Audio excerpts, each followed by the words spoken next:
David Sterling had made more British musicians sound legendary than anyone else in London. He was the invisible genius behind every guitar solo that defined the swinging 60s. The ghost musician who turned pop stars into guitar gods. And he absolutely despised this new American who called himself Jimi Hendrix. It was November 12th, 1967, at Olympic Studios in Barnes. The British invasion was in full swing, but to David, this wild-haired American was just another loud showman who wouldn't last 6 months in London's serious music scene. David had spent the last decade being the secret weapon behind Britain's biggest hits: the Kinks, the Animals, the Yardbirds. David's guitar work was on all their classics. He'd played on over 50 chart toppers, earning more session fees than most rock stars made in album sales. When major labels needed a guitar part that would make or break a £1 million investment, they called David Sterling. His reputation was built on one simple promise. He never missed a note, never missed a session, and always delivered exactly what the song needed, with proper British professionalism. The problem was, nobody knew David's name. While the pop stars collected fame and magazine covers, David collected paychecks and buried credits. He told himself he was the real musician, that these celebrities were just marketable faces with the right connections. Especially this Hendrix character. David had watched Jimmy's arrival in London with growing irritation. Here was some American who wore headbands and played his guitar upside down, creating what David considered circus music for teenagers. Real guitarists, David reasoned, looked like David. Short hair, pressed shirts, calloused fingers from years of proper session work. Real guitarists played proper Stratocasters the right way up, not backwards like some street performer. The session that day was supposed to be routine. Producer Kit Lambert had assembled some of London's finest musicians to work on a new album project. David was there because David was always there when serious guitar work needed to be done. Big Jim Sullivan, Jimmy Page, Chris Spedding, all the session elite were in attendance. It was going to be a professional, no-nonsense recording session with real musicians making real music. Then Jimi Hendrix walked through the door.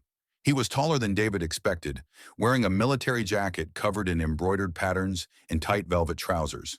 His afro was enormous, his presence somehow both gentle and electric. He moved with the quiet confidence of someone who'd already been through hell and found music on the other side. The studio went quiet for a moment, not out of respect, but out of curiosity. What was an American showman doing in a serious musician's workspace? "What's the circus act doing in a professional studio?" David muttered to Jimmy Page, loud enough for several people to hear. A few musicians shifted uncomfortably. They all knew David's reputation, knew his opinion carried weight in the London session world. Jimmy heard the comment. His expression didn't change, but something flickered behind his eyes. He'd dealt with this dismissal his entire life. The assumption that because his music was different, it couldn't be serious. That because he was American and black, he couldn't understand British blues tradition. Kit Lambert tried to smooth things over. "Gentlemen, we're here to make music together. Everyone brings something unique to the table." But David wasn't interested in diplomacy. "I'm sure the lads got some nice feedback tricks," David said, his voice dripping with condescension. "But this is a blues session. We need real musicianship, not stage antics." The tension in the studio was immediate. This wasn't the usual collaborative atmosphere of a professional session. This was a challenge, and everyone knew it.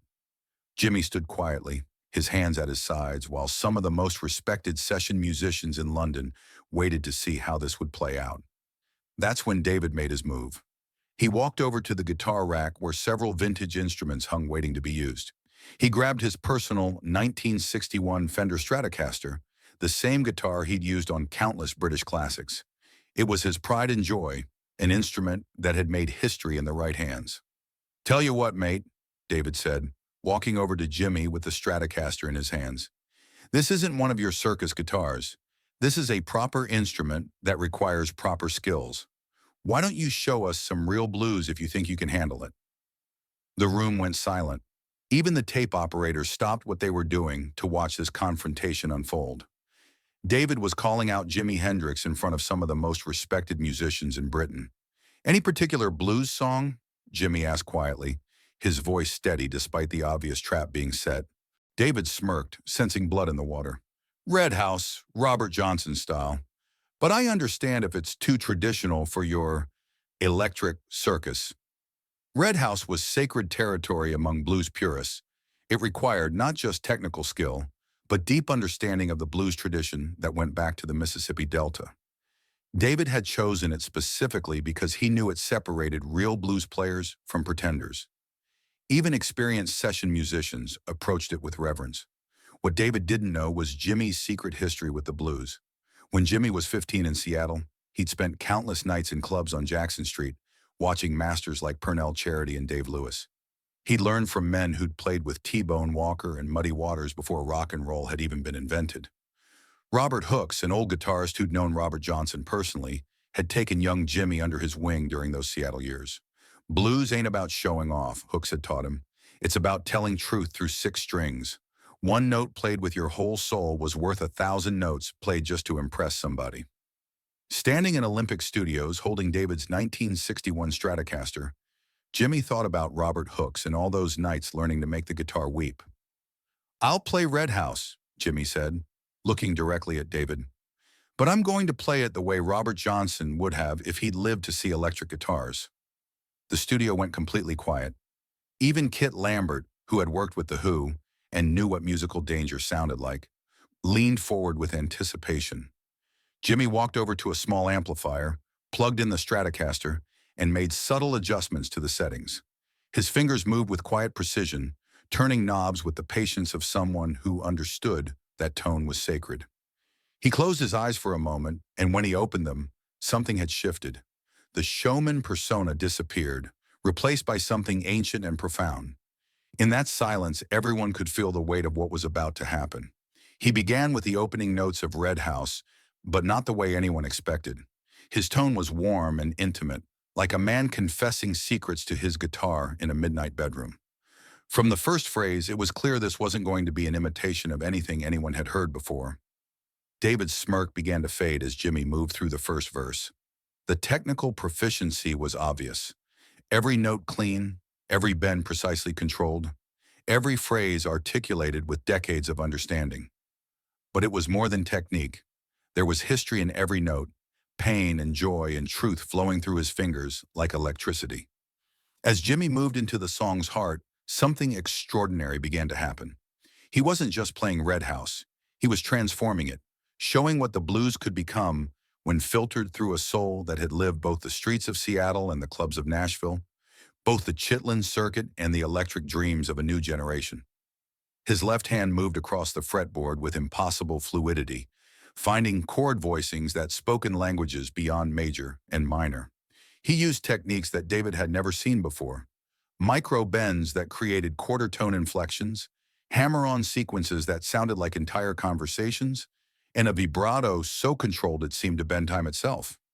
What made it even more remarkable was Jimmy's complete integration with the instrument. Where most guitarists looked like they were wrestling with their guitars, Jimmy looked like he was dancing with his. Every movement was economical, purposeful, as if he and the Stratocaster had become a single entity, channeling something larger than either could achieve alone. His body swayed slightly with each phrase, his face serene but intensely focused, lost in conversation with 6 strings that seemed to respond to his every thought. Jimmy Page dropped his cigarette, the ember falling to the studio floor unnoticed. Big Jim Sullivan stopped tuning his acoustic and just stared, his face pale with recognition of what he was witnessing. Chris Spedding shook his head slowly, as if trying to clear his vision and confirm that what he was hearing was real. These were musicians who had heard everything, played with everyone, thought they knew the boundaries of what was possible on 6 strings. They were watching those boundaries get redrawn in real time. Behind the mixing console, the engineers had forgotten they were supposed to be working. One of them, a veteran of 15 years in London studios, later said it was the first time he'd ever heard guitar playing that made him question whether he understood music at all. Kit Lambert sat completely still, his producer's instincts recognizing that he was witnessing something that would change how people thought about the guitar forever. David Sterling felt something cold settle in his chest as he realized what was happening. This wasn't just guitar playing. This was revelation. Jimi was doing something David had never achieved in 15 years of session work, taking the most sacred blues song and making it completely his own while honoring every master who'd played it. Every note Jimi played seemed to expose the emptiness in David's own approach, the mechanical precision that had somehow missed the soul of the music entirely. Watching Jimi play, David understood he had spent 15 years mastering the craft of guitar playing, but had somehow missed the art of guitar speaking.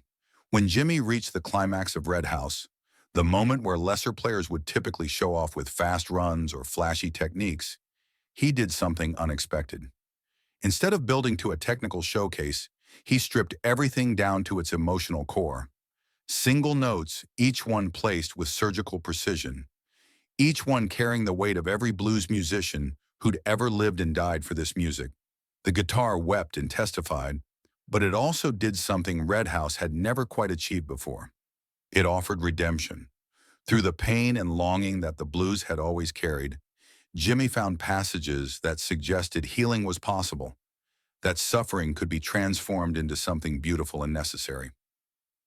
David Sterling stood frozen, his mouth slightly open, watching his entire understanding of music collapse. He had spent his career believing that technical proficiency plus professional experience equaled musical superiority, but Jimi was showing him something he had never grasped: the difference between playing music and becoming it. When Jimi finally brought the song to its conclusion, letting the last note hang in the air like a prayer before slowly fading to silence, nobody moved for several seconds. The silence was complete and sacred, as if everyone in the room was afraid to break the spell of what they had just witnessed. Even the studio's ventilation system seemed to have quieted in respect. The only sound was the faint hum of amplifiers, still warm from channeling something beyond ordinary music. Then Kit Lambert started applauding, slowly, deliberately. One by one, the other musicians joined in. Page, Sullivan, Spedding, even the tape operators. But David didn't applaud. He couldn't. His hands were shaking too much. "Christ," Jimmy Page whispered. "I've been playing guitar for 10 years. I thought I knew what it was for." Jimi set the Stratocaster down gently and looked at David.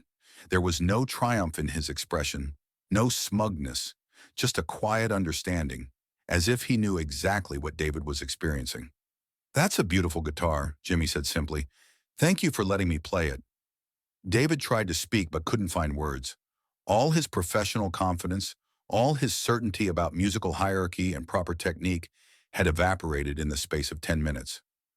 "I—" David started, then stopped. He looked around the room at his colleagues, musicians he had considered his equals, who were all staring at him with a mixture of sympathy and expectation. He had called Jimi out publicly. Now he had to respond publicly. "I owe you an apology," David said, his voice barely audible. "I thought I knew what the blues was. I thought I understood what made someone a real musician." He paused, struggling with the words. "I've spent 15 years playing technically challenging music, thinking that made me superior. But what you just did, I've never channeled anything like that. I've just played notes." The room was silent. Professional musicians rarely admitted this kind of vulnerability. "You want to know the difference between us?" David asked, his voice breaking. "I've spent my career copying greatness. You just created it." David walked over to the guitar rack and carefully hung up his Stratocaster. When he turned back to face the room, his eyes were wet. "I'm done," he said simply. "I thought I was a blues guitarist, but I've just been a very good copyist my whole life. I'm done pretending I belong in the same room as a real artist." Jimi stepped forward. "David, you're an incredible musician.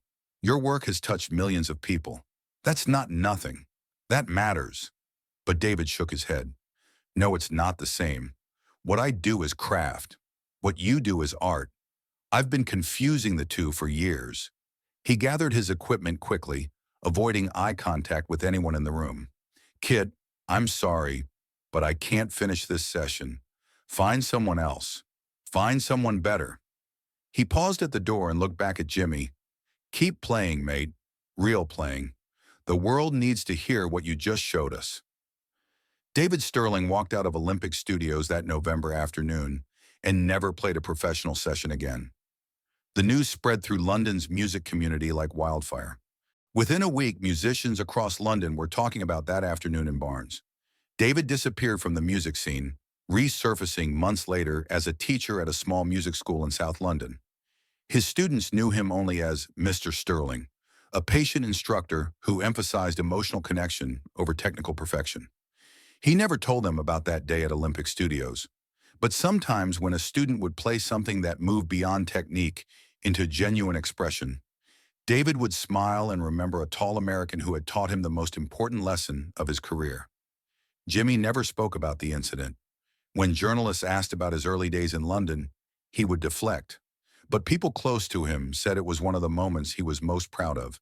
Not because he had embarrassed another musician, but because he had shown something true about what music could be.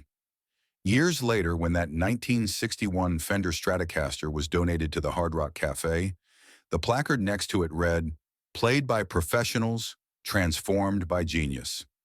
Sometimes the most important lessons come from the most unexpected sources. Sometimes a 10-minute blues performance can change everything you thought you knew about music. And sometimes the person you're trying to humiliate ends up being the one who shows you what you've been missing all along. The story of that November afternoon became more than music industry legend.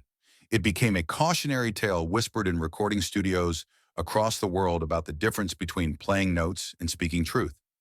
Musicians who heard about it began questioning their own motivations. Were they creating art or just demonstrating skill?